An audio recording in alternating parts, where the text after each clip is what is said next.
क्या 2019 की राह प्रधानमंत्री नरेंद्र मोदी के लिए मुश्किल हो गई है? यूपी बिहार उपचुनाव में बीजेपी को झटका। सीएम डिप्टी सीएम की सीट हार गई बीजेपी। गोरखपुर फूलपुर में एसपी बीएसपी गठबंधन जीता। जीत के बाद अखिलेश और मायावती की मुलाकात। अखिलेश मायावती का गठबंधन क्या 2019 में भी होगा? उपचुनाव नतीजों का 2019 के चुनाव पर क्या पड़ेगा असर? एबीपी न्यूज पर बड़ी कवरेज लगातार। कल बीजेपी अध्यक्ष अमित शाह की चाणक्य नीति कामयाब नहीं रही। कल योगी आदित्यनाथ का करिश्मा नाकाम साबित रहा उनके अपने गढ़ में, ऐसी चीज जिसकी हम कल्पना भी नहीं कर सकते थे। कल मोदी मोदी मोदी की भी गूंज सुनाई नहीं दी। सवाल ये कि क्या 2019 की राह अब प्रधानमंत्री नरेंद्र मोदी के लिए बहुत मुश्किल होने जा रही है, और खासकर तब जब ये दो नेता सामने उभर कर आए हैं जिनकी जो जातीय समीकरण है उसका जवाब बीजेपी के पास संभवतः नहीं है।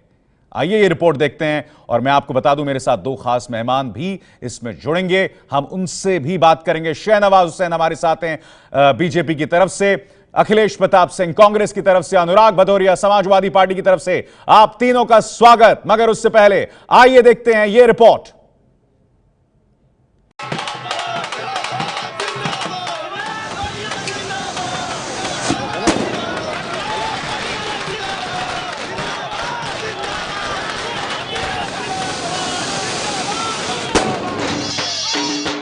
मायावती और अखिलेश यूपी लोकसभा उपचुनाव में एक साथ क्या आए। सीएम योगी की सीट गोरखपुर और डिप्टी सीएम की सीट फूलपुर दोनों ही बीजेपी के हाथ से छिन गई।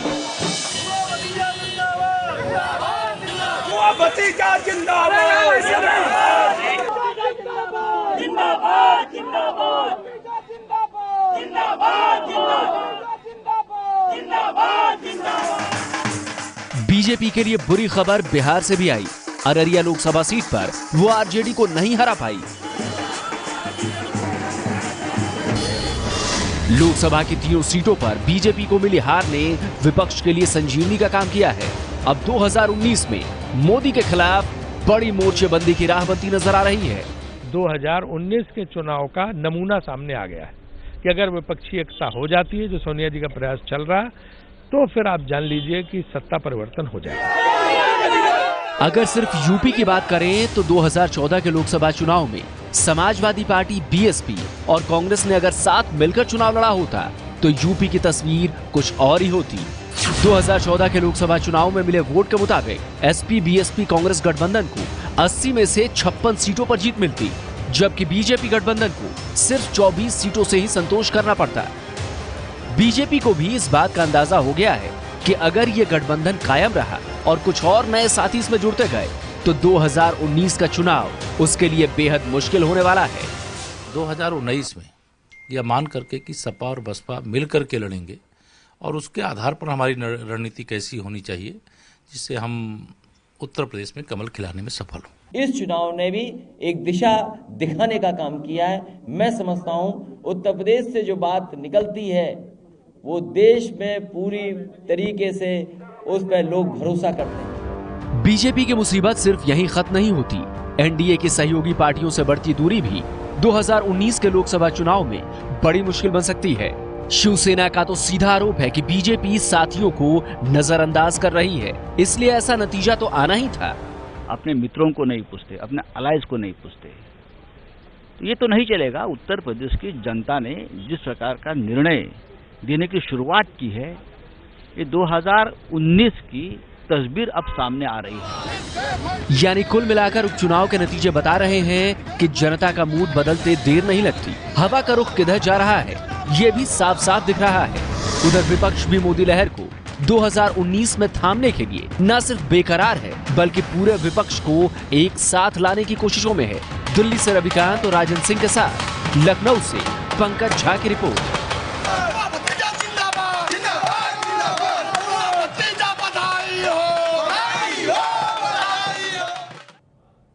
पिछले बुलेटिन में हमने आपको आम लोगों की आवाज सुनाई थी, उनमें कई लोग मोदी योगी सरकारों की अहंकार की बात कर रहे थे।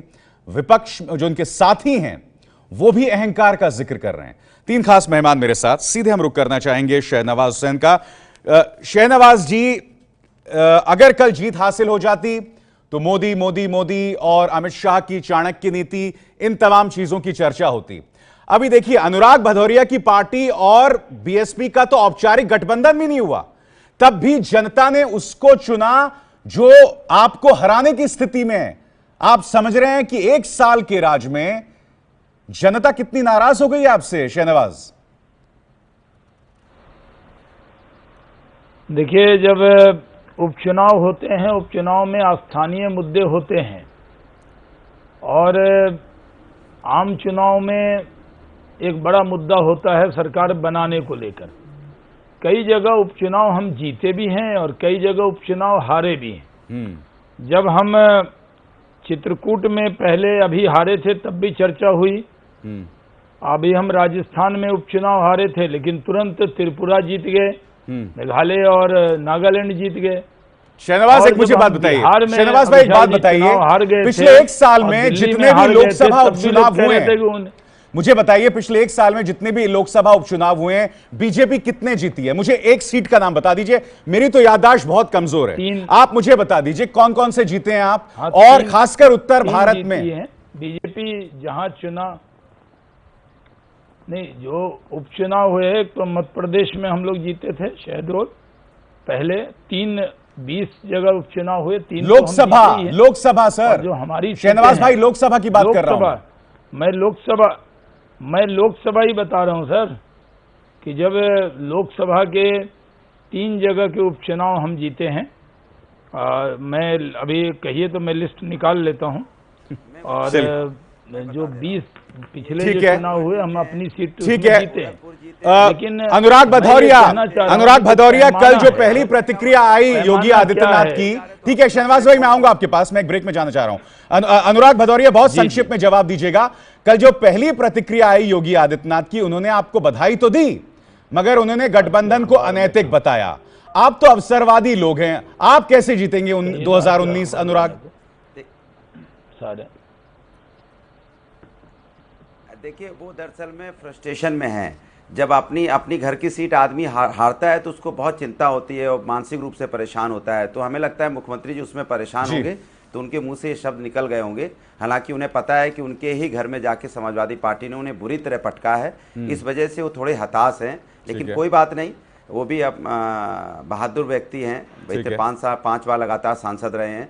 मुझे पूरा विश्वास है आज कल में वो दोबारा जब बोलेंगे तो संभल के बोलेंगे, क्योंकि उनके पता है कि भारतीय जनता पार्टी 32 सीटों के साथ मिलकर गठबंधन बना के चला रही है, जिसमें पीडीपी जैसी पार्टियां भी हैं जो देश में अलगाववाद की बात करती हैं। अगर वो पीडीपी से बना के, हमने तो कभी नहीं बोला कि आप क्यों बनाते हो उनके साथ गठबंधन, क्यों करते हो, मेरे पेट में तो कभी दर्द नहीं होता। अगर हम दो पब्लिक चाहती है कि भारतीय जनता पार्टी यहां से हटे, क्योंकि वो मगर हकीकत यहां पर यह है शहनवाज भाई, हकीकत यह है कि जो आपके अपने साथी हैं, जो विचारधारा के स्तर पर आपके साथ हैं, यानी शिवसेना तक, वो आप पर अहंकार का आरोप लगा रही हैं। टीडीपी नाराज है आपसे, अपने मंत्री वापस ले लिए, अपने आप में बहुत मायने रखता है और शुतुरमुर्ग की तरह आप उसे नजरअंदाज नहीं कर सकते। एक बहुत ही छोटे से ब्रेक के बाद मैं लौट रहा हूं, खास मेहमान मेरे साथ लगातार बने हुए हैं। तो क्या 2019 का गेम प्लान तैयार है और क्या इस गेम प्लान से कांग्रेस को अलग रखा जा सकता है? मेरे साथ अखिलेश प्रताप सिंह बने हुए हैं कांग्रेस की तरफ से। अखिलेश, सीधा सवाल अखिलेश जी आपसे कि क्या कांग्रेस समाजवादी पार्टी और बीएसपी का जूनियर पार्टनर बनने को तैयार है? क्योंकि कल ही मीडिया में यह फॉर्मूला फ्लोट किया जा रहा था 35-35-10। सीधा सवाल अखिलेश आपके लिए।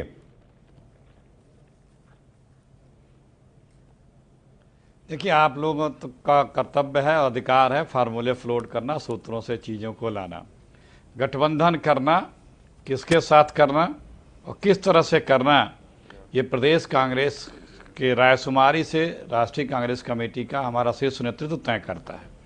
इसके बारे में समय पे वो ही उसमें बता सकते हैं और उसकी प्रक्रियाएं चल भी रही हैं, जो आप लोगों नहीं, मगर आप मानते हैं ना कि उत्तर प्रदेश में जब तक आप तीनों नहीं आएंगे, प्रधानमंत्री मोदी को सियासत में हराना नामुमकिन है। आप तीनों को साथ आना होगा, ये तो आप मानते हैं कि नहीं?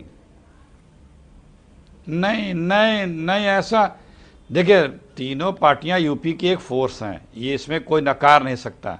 लेकिन आप जो ये कह रहे हैं कि मोदी को हराना नामुमकिन है, अरे मोदी जी खुद बोझ हैं बीजेपी के लिए, उनमें क्या मैग्नेट है? जवाब दीजिए शहनवाज, बहुत संक्षिप्त में इसका जवाब दीजिए। वादे किए उसको पूरा किया बीजेपी नहीं। के लिए बोझ है मोदी बता रहे हैं। शहनवाज भाई जवाब दीजिए। जो गवर्नेंस करना चाहिए था, वो उनमें क्षमता नहीं है। जवाब दीजिए, फिर मेरे को ब्रेक में जाना है। जल्दी बैठे हैं, गरीबों अखिलेश किसानों के दुश्मन बने बैठे हैं। मोदी जी तो पूरे दुनिया में उनकी इज्जत है, उनको बोझ कहना ये सही नहीं है। मोदी जी लोगों के मन में बसते हैं और लोग मोहब्बत करते हैं इस देश के। एकाध चुनाव को लेकर अगर आप उनको बोझ बता दें, भारतीय जनता पार्टी काश वो एकाध चुनाव होता। शहनवाज भाई बताया कि हार जो है वो गोरखपुर और फूलपुर हुई है, हम ये ना भूलें। एक बहुत ही छोटे से ब्रेक के बाद मैं लौट रहा हूं। 3 खास सियासी मेहमान मेरे साथ लगातार बने हुए एबीपी न्यूज पर। आप ये बड़ी बहस देख रहे हैं। 2019 का गेम प्लान क्या तैयार है? तो एक हार से बीजेपी के अंदर खलबली मच गई है, सवाल उठने शुरू हो गए हैं। रमाकांत यादव जो कि पूर्व सांसद हैं, उन्होंने तो सीधा हमला बोला ही है योगी आदित्यनाथ पर। अब बीजेपी के राज्यसभा सांसद सुब्रमण्यम स्वामी ने इशारों में यूपी के सीएम आदित्यनाथ पर सवाल उठा दिए हैं। स्वामी ने कहा है कि जो नेता अपने सीट पर चुनाव नहीं जिता सके, ऐसे नेताओं को बड़ा पद देना लोकतंत्र में आत्महत्या करने जैसा है। तो सुब्रमण्यम स्वामी का तल्ख हमला। हम ये ना भूलें कि सुब्रमण्यम स्वामी की बात मोदी भी अक्सर सुनते हैं। क्या कह रहे हैं सुब्रमण्यम स्वामी, सुनाते हैं हम आपको। बड़े बड़े नेता के माने जो बड़े बड़े पद में हैं, क्योंकि कई जो जनता में बहुत लोकप्रिय हैं वो तो कहीं पद में नहीं है। तो जो पद में हैं और उनका कोई पब्लिक में काम नहीं है, वो तो एरोगेंट होना स्वाभाविक है। और जो चुनाव नहीं जीत सकते वो उनको बड़ी स्थान देना, वो तो लोकतंत्र में एक आत्महत्या के बराबर है। तो मैं समझता हूं कि ये सारी चीज़ों के लिए अभी भी समय है सब ठीक करने के लिए। तो 2 नेता और 2 हमले। स्वामी जो हैं वो हमला कर रहे हैं कि ऐसे लोगों को पदों पर नहीं बने रहना चाहिए, और अगर ऐसे लोग पद पर बने रहते हैं तो यह आत्महत्या जैसा है। रमाकांत यादव तो सीधे योगी आदित्यनाथ पर हमला कर रहे हैं, और सुब्रमण्यम स्वामी नाम नहीं ले रहे हैं योगी आदित्यनाथ का, मगर उनका भी हमला पार्टी में चल रही सिस्टम पर है। खास मेहमान मेरे साथ लगातार बने हुए हैं, सीधे रुख करना चाहेंगे हम। इस वक्त हमारे साथ शहनवाज हुसैन है। शहनवाज, क्या वजह है, बीजेपी आत्महत्या क्यों कर रही है? अभिषेक जी, एक चुनाव क्या उपचुनाव हारे हैं उसको लेकर कोई नेतृत्व पर सवाल नहीं उठ सकता है। हम लोग चुनाव कई जगह उपचुनाव जो लोकसभा के हुए या विधानसभा के 1-2 जगह हारे हैं, लेकिन कई जगह जीते भी हैं। ऐसा माहौल बनाया जा रहा है जैसे कोई बहुत बड़ी बात हो गई है। और 2019 का क्या होगा? 2019 में भी भारतीय जनता पार्टी अपार बहुमत से जीतेगी। शहनवाज, मैं बता रहा हूं, मैं आप ही का तर्क आपके लिए इस्तेमाल कर रहा हूं, सरकार बन और मैं नहीं रही आप ही का तर्क आप पे इस तरह से इस्तेमाल कर रहा हूं। आपको याद होगा कि अमेठी के नगरपालिका चुनाव के एक किसी कोने में वार्ड पर जब कांग्रेस की हार हुई थी तो बीजेपी ने सीधे राहुल गांधी पर हमला बोल दिया था। अरे यहां तो 2 लोकसभा सीटों में हार हो गई है जिसमें योगी आदित्यनाथ मुख्यमंत्री वहां से कभी हारे नहीं है, और वहां की कोई सुगवाट नहीं, नेतृत्व पर कोई ठीकरा नहीं फोड़ा जा रहा है। यही मैं सवाल आपसे कर रहा हूं। देखिए, मैं आपसे कह रहा हूं कि राहुल गांधी जी सिर्फ वहां की नगर पालिका ही नहीं हारे, जो आम चुनाव उत्तर प्रदेश में हुआ वो अमेठी में सारी सीटें हारे। तो सवाल ये है कि आम चुनाव में वो नहीं जिता पा रहे हैं। आप ये सवाल नहीं खड़ा कर रहे हैं योगी आदित्यनाथ भी नहीं जिता पा रहे हैं, और दोनों सीट पे अखिलेश प्रताप सिंह भी गया है। राहुल नहीं जिता पा रहे हैं, भारतीय जनता राहुल नहीं जिता पा रहे हैं। अखिलेश प्रताप सिंह जवाब दीजिए, हमला आप पर है। पार्टी सारे विधानसभा के चुनाव जीत रही है। अविसार जी, ये अनुराग, मैं आऊंगा आपके पास। अनुराग, अगली बार मैं आपके पास आ रहा हूं, बोलिए। झूठ बोलने की मशीनें हैं। सुनिए, ये लोग झूठ बोलने के मशीन है। अभी रायबरेली शहर जिसपे कांग्रेस जीती है उसकी काउंटिंग चल रही थी, और अभी अमेठी के जहां हम चुनाव नहीं लड़ते हैं, टाउन एरिया में लड़ते हैं, एक वो हम जीत रहे थे, तब तक माननीय योगी जी, माननीय अमित शाह जी, इन लोगों की प्रेस कॉन्फ्रेंस हो गई। अभी काउंटिंग चल रही थी कि हार गई हार गई हार गई, और आप थे या कोई और था, मैंने कहा भाई अभी काउंटिंग चल रही है। आज तक मैं उस समय था कि आप लोग परिणाम बता रहे हैं, झूठ बोलने की चलती फिरती मशीनें हैं ये। और ये सत्य है कि सामान्य लोग नहीं हारे हैं, मुख्यमंत्री उप मुख्यमंत्री हारे हैं। इसी तरह से माननीय मोदी जी अपनी असेंबली के अनुप्रिया पटेल की खाली हुई असेंबली सीट हारे थे, पार्लियामेंट एमपी होते हुए, प्रधानमंत्री होते हुए अपने सीट को, तो उसको जिक्र नहीं देंगे। ठीक है, आज यानी कि रुख है वो यही से भाग रही है बीजेपी, ये बार बार साबित आ रहा है। और यही मैंने शुरुआत में कहा था कि कहीं अहंकार तो नहीं रहा है। अनुराग भदौरिया, आपकी प्रतिक्रिया, फिर मैं शहनवाज के पास जाऊंगा।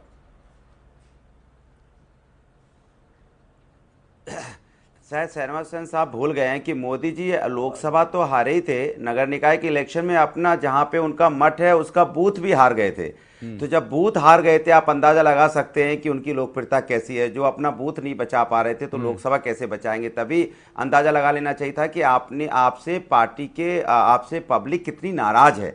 इस नाराजगी को उन्होंने जाहिर कर दिया था नगर निकाय में। देखिए, Keshav Prasad Maurya deputy chief minister है, चीफ मिनिस्टर है, डिप्टी चीफ मिनिस्टर बुरी तरह हार जाते हैं, और आपके ही नेता लोग अब आपके ही विरोध में स्वर उठाते हो, तो आप कहते हो कि गठबंधन की राजनीति है। अरे गठबंधन में आप 25, 30, 32 पार्टियों के साथ सरकार मिलकर बनाते हो, तो हम तो नहीं कुछ कहते आपसे, लेकिन आप डर गए हैं क्योंकि आपने पब्लिक के लिए कुछ नहीं किया है, इसलिए पब्लिक आपको नकार रही है और आप नफरत की राजनीति। शहनवाज जी, मुझे एक बात बताइए, मुझे पता है क्या डर है। शहनवाज जी, मुझे एक डर है, एक मिनट शहनवाज जी, मेरा सवाल सुन लीजिए। हमारी सरकार पर कोई रेफरेंडम नहीं है। ठीक है, रेफरेंडम नहीं है, मगर मेरा एक सवाल प्रदेश आगे बढ़ रहा है, अपराध मुक्त हुआ है।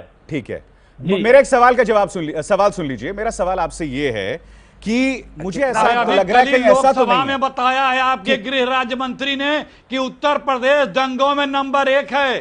शहनवाज जी, जिस प्रदेश को आप बता रहे हैं कि अपराध मुक्त हो रहा है, कल ही आपके गृह राज्य मंत्री ने लोकसभा में बताया है कि उत्तर प्रदेश दंगों में नंबर 1 है। इस साल सबसे अधिक योगी जी के राज में 167 दंगा हो रहा है, बताइए। लोकसभा में नहीं हो रहा है, चलिए पीस के लिए चलते हैं, हम आपके साथ चलते। मुझे तो कासगंज में भूल गया हूं, शायद कासगंज मेरी याद हो गया है। शहनवाज भाई, चलिए आप तीनों एक साथ बोल रहे हैं, तीनों आप एक साथ बोल रहे हैं। मुझे मेरा सवाल शहनवाज जी से, एक मिनट, मेरा सवाल शहनवाज जी से, प्लीज खामोश हो जाइए। शहनवाज जी, मेरे एक सवाल का जवाब दीजिए। मुझे ऐसा, अरे अखिलेश जी आप बोल चुके हैं भाई, सदन पे कली। अखिलेश जी आप बोल चुके हैं, एक मिनट रुक जाइए। शहनवाज जी, मेरे एक सवाल का जवाब दीजिए। मुझे ऐसा लग रहा है कि नहीं, ठीक है, आप बात बोल चुके हैं ना साहब। शहनवाज, मुझे ऐसा लग रहा है आप में अहंकार आ रहा है। मैं क्यों बता रहा हूं, 2 मिसाल दे रहा हूं।